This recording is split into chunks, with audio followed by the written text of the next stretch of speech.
আসসালামু আলাইকুম, সকলে কেমন আছেন? আশা করি ভালো আছেন। প্রথমবারের মতো আসলো কালার চেঞ্জিং মোবাইল। বাজেট স্টেটমেন্টে তারা প্রথমবারের মতো নিয়ে এসেছে কালার চেঞ্জিং মোবাইল। সেই সাথে রয়েছে 8 জিবি র্যাম, সঙ্গে 128 জিবি বড় স্টোরেজ, 50 মেগাপিক্সেলের আলট্রা এইচডি মেইন ক্যামেরা, সঙ্গে রয়েছে 90 হার্টজ রিফ্রেশ রেটের একটা ডিসপ্লে, 5000 এমপিয়ারের ব্যাটারি এবং সেই সাথে রয়েছে side Mount fingerprint sensor. Itel S23 এই স্মার্টফোনটি, এই ফোনটির আজকে বিস্তারিত আমরা জানবো এই ভিডিওর মাধ্যমে।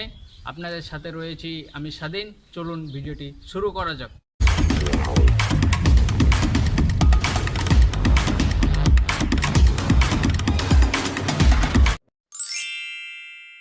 ছোট্ট করে আনবক্সিংটা দেখে নেওয়া যাক আমরা বক্সটিতে কি কি পাচ্ছি। একটি সিলিকন ব্যাক কভার, একটি 10 ওয়াটের ফাস্ট চার্জার, একটি A2 টাইপ সি কেবল, একটি 3.5mm হেডফোন, সর্বশেষে পাচ্ছি আইটেল S23 4G এই স্মার্টফোনটি। ভাই গো ভাই, আজকাল ফোনের চেহারা দেখে যার উপায় নাই ফোনটির দাম কত। এন্ট্রি লেভেলের সস্তা ফোনগুলোতেও যা ডিজাইন দেওয়া হচ্ছে আমরা টোটালি কনফিউজ। এই ফোনটার ডিজাইনে খেয়াল করে দেখেন, কে বলবে এটা 10 থেকে 12 হাজার টাকা দামের মোবাইল। পিছনে তারা গ্লাস ফিনিশ ব্যবহার করেছে এবং ফ্রেমটা দেখেন কিছুটা খেয়াল করে মেটালের মতো, যদিও সেটা প্লাস্টিক, ফলে দেখতে কিন্তু খুবই প্রিমিয়াম লাগে। আর ডিসপ্লেটাও তারা চেষ্টা করেছে 2.5 দিয়ে দেওয়া। ক্যামেরার হাউজিং দেখে যে কেউ বলবে এই ফোনটির দাম 25 থেকে 30 হাজার টাকার কাছাকাছি। খুবই সলিড একটা ফিল পাবেন এই ফোনটির কাছ থেকে। কিছুটা বক্স শেপের মতো, ফোনটি এতই বক্স শেপ যে ফ্ল্যাগ সার্কেসে ফোনটা একা একা দাঁড়িয়ে থাকতে পারে। পাশাপাশি এর যে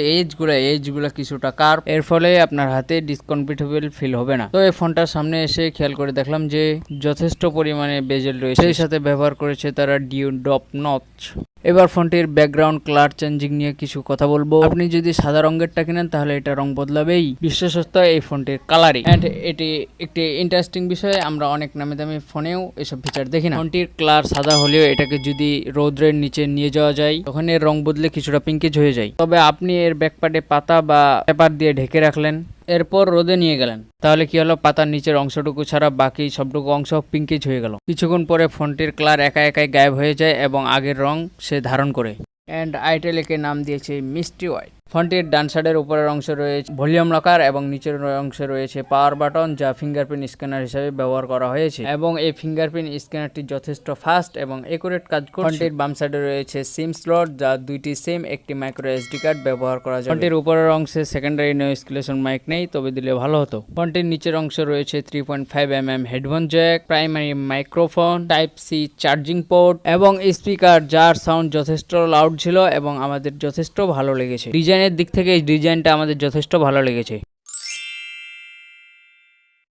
আইটেল S23 এই ফোনটিতে ডিসপ্লে হিসেবে ব্যবহার করা হয়েছে 6.6 ইঞ্চি IPS LCD HD+ ডিসপ্লে এবং সাথে রয়েছে 90 হার্টজ রিফ্রেশ রেট। যদিও HD+ এর 90 হার্টজ রিফ্রেশ রেট ওইভাবে কাজ করে না, তারপরেও অন্তত কিছুটা বেটার ফিল করবেন। ডিসপ্লের কোয়ালিটি খুব একটা খারাপ না, ইনডোর কন্ডিশনে খুব ভালো পারফর্ম করবে, তবে আউটডোর কন্ডিশনে খুব একটা স্টেবল করতে হতে পারে আপনাকে ফুল ব্রাইটনেস দিয়েও। কালারগুলি যথেষ্ট ভিভিড ছিল এবং এর ভিউ অ্যাঙ্গেল যথেষ্ট ইমপ্রেসিভ। পাশাপাশি এর টাচ রেসপন্সিভনেস ঠিকঠাক কাজ করেছে। 90 হার্টজ রিফ্রেশ রেট ছাড়া এর ডিসপ্লেতে স্পেশাল তেমন কিছুই নাই। আমার কাছে প্রত্যাশা অনুযায়ী ঠিকঠাকই লেগেছে আইটেল S20 এই স্মার্টফোনটির ডিসপ্লে। চিপসেট হিসেবে ফোনটিতে থাকছে ইউনি এসওসি টাইগার T606 এই প্রসেসর, যেটি 12 ন্যানোমিটার ফেব্রিকেশনে তৈরি করা একটি অক্টাকোর সিপিইউ। আর জিপিইউ হিসেবে থাকছে মালি G57। ইউনি এসওসি 606 এই চিপসেটটি প্রায় লো বাজেটের সবগুলি ফোনে হারাহামেশাই ইউজ হতে দেখতে পাচ্ছি। এটি এ বাজেটের যথেষ্ট ভালো মানের চিপসেট, রেগুলার কাজগুলো যথেষ্ট ভালোভাবে হ্যান্ডেল করতে পারছিল, লাইটিং, ফেসবুকিং, ইউটিউবিং, কলিং। এই চিপসেটের সাথে যদি আমরা মিডিয়াটেক হেলিও G35 এর সাথে কম্পেয়ার করি তাহলে G35 থেকে অনেকটাই এগিয়ে আছে এই চিপসেট। ফোনটিতে ছোটখাটো গেমগুলো খুব ভালোভাবে প্লে করতে পারবে। ফোনটি রান করছে আইটেল OS 8.6, যার টপে থাকছে অ্যান্ড্রয়েড 12। আমার কাছে মনে হয়েছে এই সময় অ্যান্ড্রয়েড 13 দেওয়া উচিত ছিল।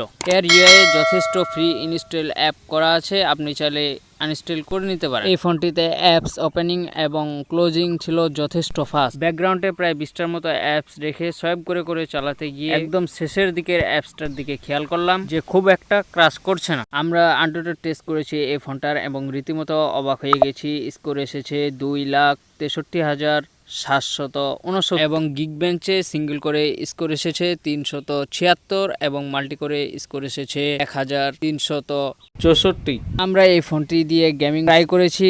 টু বি অনেস্ট, এই ফোনটি গেমিং ফোন না। 3606 এটি একবারে এন্ট্রি লেভেলের চিপ, যেটা দিয়ে আপনি ছোটখাটো গেম খেলতে পারবেন। যেমন আমরা ফ্রি ফায়ার গেমটি প্লে করেছি, খুব ভালো পারফর্ম করেছে ফ্রি ফায়ার এই গেমটি। এরপরে আমরা পাবজি মোবাইল এই গেমটি ওপেন করি, তো কোথাও ল্যাগ করেছে, কোথাও ফ্রেম ডক আউট করেছে। ওভারঅল ভালোই পারফর্ম করেছে পাবজি মোবাইল এই গেমটি এই সস্তা ফোনটি। আপনি যদি শখের গেমার হন, যে মাঝে মাঝে একটু গেমিং করেন, তাহলে ফোনটি আপনার জন্য ঠিক আছে। এই ফোনটার কাছ থেকে বেশি প্রত্যাশা না করাই ভালো।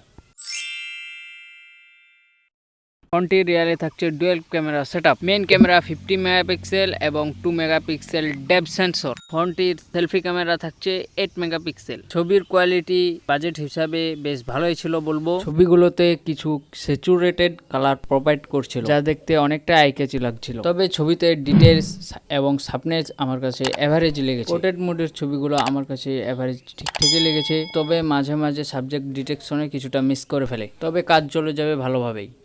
লো লাইটের ছবিগুলোতে কিছুটা নয়েজ এবং গ্রিনের দেখা পাবে। লো লাইটের ছবিগুলোতে অনেকটা বুস্টেড কালার প্রোভাইড করে থাকে। ফোনটির সামনের এবং পিছনের ক্যামেরা দিয়ে 1080p-তে ভিডিও রেকর্ড করা যায়। ভিডিও কোয়ালিটি বাজেট হিসাবে ঠিকঠাকই ছিল, তবে ভিডিওতে কোনো প্রকার স্টেবিলাইজেশন নাই।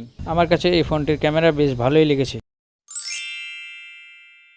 ফোনটিতে ব্যবহার করা হয়েছে 5000 mAh এর ব্যাটারি, এবং আপনি যদি হেভি ইউজার হন তাহলে ব্যাটারি ব্যাকআপ পাবেন একদিন, আর আপনি যদি নর্মাল ইউজার হন তাহলে ব্যাটারি ব্যাকআপ পাবেন 1.5 দিন। এই ফোনটির সাথে রয়েছে একটি 10 ওয়াটের ফাস্ট চার্জার। এই ফোনটি 0 থেকে 100% চার্জ হতে সময় লাগে 3 ঘন্টা 15 মিনিট। আশা করি ব্যাটারি ব্যাকআপ নিয়ে কারো কোনো প্রকার কমপ্লেন থাকবে না। এই ফোনটির দুইটি ভেরিয়েন্ট রয়েছে, 4GB ফিজিক্যাল র্যাম এবং 4GB ভার্চুয়াল র্যাম। সাথে রয়েছে 128GB স্টোরেজ। এই ফোনটির মার্কেট প্রাইস 10,490 টাকা। 8GB RAM plus 8GB virtual RAM এবং স্টোরেজ হিসেবে রয়েছে 128GB। এর ফোনটির মার্কেট প্রাইস 12,490 টাকা। বুঝতেই পারছেন এই দামে যতগুলি মার্কেটে ফোন রয়েছে তার থেকে বেশি কিছু দিয়েছে আইটেল। তো এখানে আইটেলকে অনেক অনেক ধন্যবাদ এত কম দামে 8GB র্যাম আমাদেরকে দেওয়ার জন্য।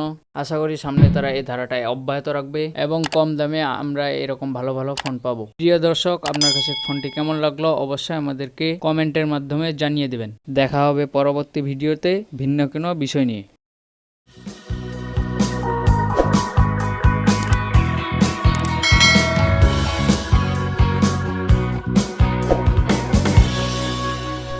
সাবস্ক্রাইব করুন ASC টেকনোলজি এবং পাশে থাকা বেল আইকনটি বাজিয়ে দিন সকল ভিডিও সবার আগে পেতে।